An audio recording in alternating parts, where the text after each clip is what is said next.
Rate बदल रहे, कहाँ बदल रहा है भारत? अब फालतू बातें न करो तुम। अगर सुबह सुबह मास्टर टोकबाजी राज की आओगे निठाकर आदमी, मैं आता ना पता तुमको, मारो महंगाई का क्या हाल है भैया, पुड़िया न खरीद पाए तुम्हारे चक्कर में। का डॉलर की कीमत देखी, डॉलर की।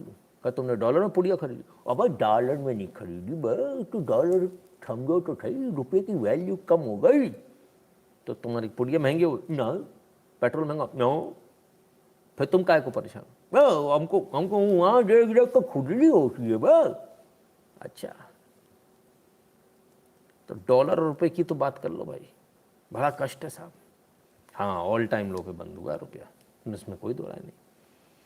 तो कितना परसेंटेज का फ़र्क आया? परसेंटेज निकालो जरा, बाकी दुनिया की करेंसी से कंपेयर करो तो समझ में आ जाएगा कि क्या हुआ क्या नहीं हुआ। आज पाउंड को देखा, जिन्होंने हम पे राज किया, 4% टूटा, 4%। 85 रुपये कुछ पैसे था, 85 रुपये कुछ पैसे, लोगों की सांसें अटक गई, पाउंड वाले तो गए। ठीक है ना? याद कीजिए, आज से तकरीबन 1 महीने पहले आसपास, है ना, जब डॉलर एकदम से चला था, 1-1.5 महीने पहले, तब मैंने कहा था 82 तक जा सकता, लेकिन बीच में बहुत मौके मिलेंगे आपको कवर करने के, पैसे कमाने के, और कई बार मौके मिले, 1 रुपये 1.5 रुपये का मूवमेंट आपको देखने को मिला, कई बार मिला। आज वो स्थिति है कमोवेश, 81 रुपये फ्यूचर की अगर हम बात करें तो 81 रुपये 90 पैसे के आसपास भी ट्रेड हुआ, जो तमाम सारे और ट्रेड्स। अब क्योंकि सितंबर तो चला गया तो अक्टूबर की बात कर रहे हैं, ठीक है ना? तो ये तमाम सारी चीज़ें साहब, अब कहाँ जाएगा? थोड़ा और बढ़ सकता है, लेकिन अल्टीमेटली तो फिर वही वाली बात है, फिर टूटेगा, जाएगा कहाँ? क्योंकि ये तो आर्टिफिशियल बढ़ाया हुआ है। अब ये बढ़ाया कैसे, जरा इसको समझ लीजिए, पूरा मैटर क्या है, अमेरिका क्या चाह रहा है, इसको समझें आप। 2 चीज़ें, अमेरिका ने जो चाल खेली है, वो चाल ये खेली है कि उसने फिर से BPS बढ़ा दिया 0.75%, बहुत मायने रखता है। अमेरिका को इससे नुकसान होना, लॉन्ग रन में बहुत बुरी तरह से नुकसान होना है, जिसको आप कल्पना भी नहीं कर सकते। ये वो कब्र खोदी जा रही है जो सोच भी नहीं सकते। और किया क्या है, जब बढ़ा दिया तो मार्केट में डॉलर कम हो जाएगा। अमेरिका का पर्पज़ ये है कि डॉलर निकालो अपना। अब 2 चीज़ें बचती है किसी भी देश के पास, या तो वो डॉलर का सेलिंग शुरू करे अपने यहाँ कंट्रोल करने के लिए, अमेरिका वही चाहता है डॉलर निकालो तो तुम्हारी जो फॉरेन रिजर्व है उसको मैं कम करा दूँ, तो भारत तो वो नहीं कर रहा, फॉरेन रिजर्व कम नहीं कर रहा। अब दूसरी बात आती है, दूसरा ऑप्शन बचता है, वो क्या ऑप्शन बचता है कि बोले भाई हमने 75 BPS बढ़ाया, तुम भी 75 BPS बढ़ा दो, यानी तुम भी अपने रेट ऑफ इंटरेस्ट बढ़ा दो। अब रेट ऑफ इंटरेस्ट जब आप बढ़ाओगे तब क्या होगा? अमेरिका तो $50 ट्रिलियन की इकोनॉमी है, उसको क्या फ़र्क पड़ने वाला है? आप तो 5 भी नहीं हो, तो वो रेट ऑफ इंटरेस्ट बढ़ाएगा तो अगर उसके 2-4 ट्रिलियन डॉलर चलेगा तो उसे फ़र्क नहीं पड़ने वाला है। $4 ट्रिलियन की तो आपकी इकोनॉमी है, आप तो जीरो पे हो जाओगे अगर आपने बढ़ा दिया तो। कैसे? जब आप रेट ऑफ इंटरेस्ट बढ़ाओगे तो वो क्या करेगा? रेट ऑफ इंटरेस्ट बढ़ेगा तो होगा क्या? लोन महंगे हो जाएंगे, लोन महंगे होंगे तो क्या होगा? लोग सामान नहीं खरीदेंगे, सामान महंगा होता चला जाएगा ना, तो सामान महंगा होगा तब क्या होगा? रिसेशन आ जाएगा, ठीक है ना? रिसेशन, क्योंकि आपके पास पैसा नहीं बचा ना, परचेजिंग पावर नहीं बची, लोन महंगा हो गया, परचेजिंग पावर बची नहीं आपके पास, फिर क्या होगा? तो रिसेशन आ जाएगा। रिसेशन आ जाएगा तो माल नहीं बिकेगा, एक तो वहाँ से लोन चल रहा है, इधर माल नहीं बिक रहा, तो फिर क्या होगा? कंपनियां क्या करेंगी? शटडाउन करना शुरू करेंगी, माल कम बनाना शुरू करेंगी, नौकरियों से निकालेंगी, अपना खर्चा बचाएंगी, तब पूरा देश जो है रिसेशन की ग्रिप में चला जाएगा। तो या तो आप डॉलर बेचो, वो बेच नहीं रही सरकार। अब आप रिसेशन को कंट्रोल करने के लिए पिछली बार बढ़ाया था BPS, क्योंकि ये इन्फ्लेशन एकदम से जो डॉलर और इसकी कीमत को कंट्रोल करने के लिए, लेकिन इस बार नहीं बढ़ाया, अभी तक तो नहीं बढ़ाया, भविष्य में बढ़ाएं तो बात एक अलग है। तो ये स्थिति है। तो अमेरिका जो चाल चल रहा है वो ये चल रहा है कि भाई या तो आप रिसेशन में डूब के मर जाओ, सिर्फ हमारे लिए, पूरी दुनिया के लिए। हमको कम इफेक्ट पड़ने वाला है, मैंने उसी समय बताया था, हमको कम इफेक्ट पड़ेगा, यूरोप निपट लेगा पूरा। और यूरोप को ये बात समझ में नहीं आ रही सर, वो मूर्खता की तरह, मूर्खों की तरह खड़ा हुआ है Ukraine, we will fight for Ukraine. अबे तुमने अपने लोगों को गिरवी रखवा दिया भैया। बताइए ब्रिटेन इंग्लैंड का क्या हाल है, पाउंड का क्या हाल है, खेल ही खत्म हो गया उसका। तो इतना बुरा टूटने, 97 रुपये था सर अभी 1 महीना पीछे, आज क्या भाव है? 85। कितना टूट गया? 12 रुपये टूट गया। सोचिए निपट लिए जिन्होंने खरीद के रखा होगा, वो तो बेचारे गए काम से। तो इतना बुरा हाल इसकी इकोनॉमी का हो रखा है, ठीक है ना। अब क्या, अब ज़रा पाउंड का हाल देख लें, पाउंड का क्या हाल है।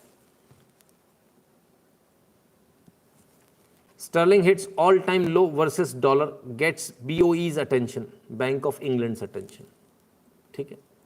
ऑल टाइम लो पर आ गया स्टर्लिंग, पाउंड स्टर्लिंग, है ना। तो कोई ऐसा नहीं कि रुपया आया, स्टर्लिंग भी आया, स्टर्लिंग बहुत बुरी तरह से आया है। रुपए में इतना डिफरेंस नहीं आया सर, परसेंटेज में लगाएंगे तो रुपये में इतना डिफरेंस नहीं आया जितना पाउंड स्टर्लिंग में आया, बड़ा गजब का डिफरेंस आया, ठीक है ना। और अभी फ़िलहाल हमारे यहाँ कोई ऐसा बीपीएस में चेंज करने का कोई वो चल भी नहीं रहा है, तो अभी हो सकता है इसी के आसपास रहे, 82 के आसपास रहे, लेकिन फिर टूट लेगा क्योंकि आर्टिफिशियली बढ़ाया हुआ है, ज़्यादा सस्टेन करेगा नहीं।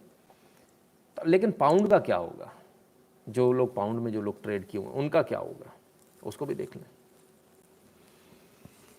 Pound falls again as bank rules out emergency rate rise.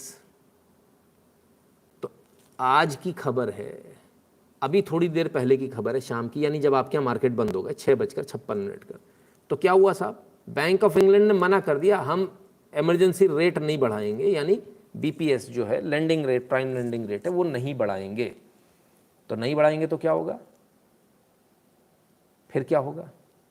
आप एक चीज़ और समझिए, इसकी लंका लगी कहाँ से है पाउंड की, इसकी लंका लगी है, इसमें एक और ऑप्शन होता है जहाँ आप अपने देश को बचा सकते हो, जहाँ आप अपनी करेंसी को कंट्रोल कर सकते हो। वो होता है कि आप अपनी इनकम बढ़ाओ देश की। इनकम बढ़ाने का क्या तरीका होता है, इनकम बढ़ाने का एक तरीका होता है आप टैक्सेस को हाइक कर दो। अभी भारत में कई सारे टैक्सेस को बढ़ाया गया है।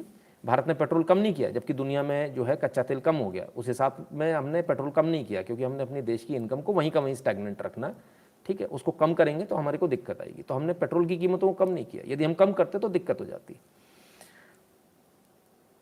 इसके विपरीत लिज ट्रस आई हैं, ज्ञान नहीं है इकोनॉमिक्स का।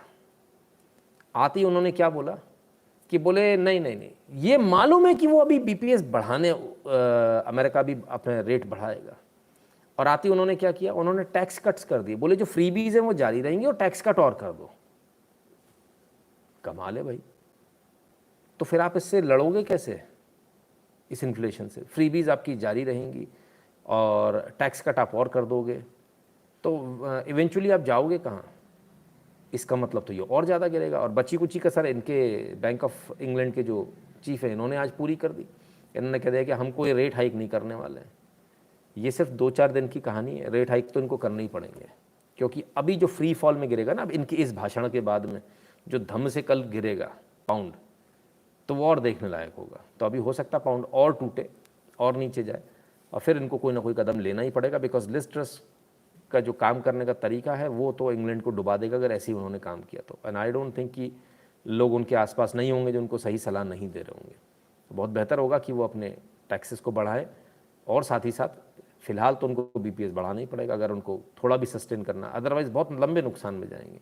बिकॉज आप इसको समझिए, इसमें किसी का नुकसान नहीं है सिवाय इंग्लैंड के।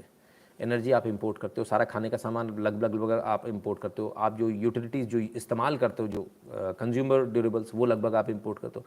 तो आपका तो सब कुछ महंगा हो गया।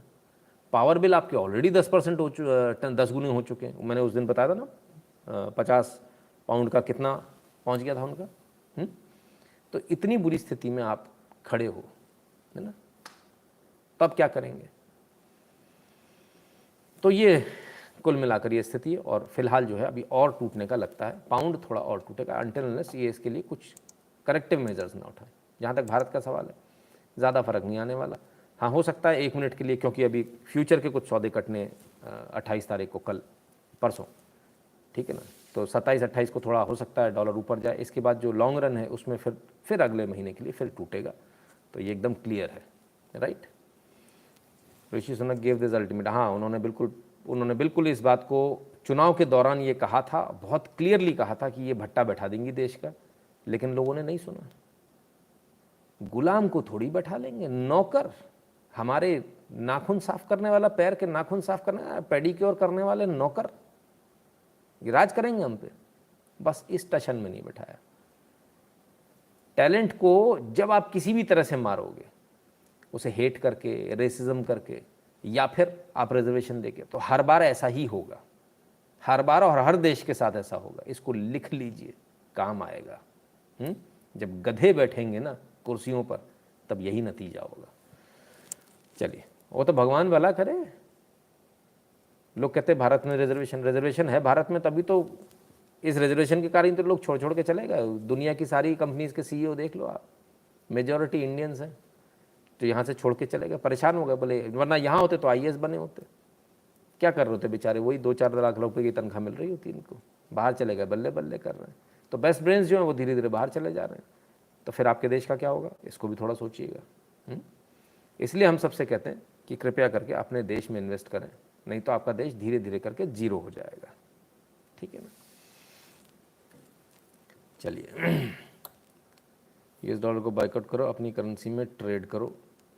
हाँ देखिए, अपनी करेंसी में ट्रेड के लिए ऑलरेडी सरकार ने नई रूलिंग दे ही दी है, नई गाइडलाइन आ गई है कि आप अपनी करेंसी में ट्रेड कर सकते हो, और वो सबसे बेटर तरीका है डॉलर से लड़ने का, और उसी पर सरकार अब काम कर रही है। डायरेक्ट जो है ना, सीधे कन्वर्टेबल कर रही है रुपये को दूसरी करेंसीज के साथ में, तो किसी को प्रॉब्लम नहीं है।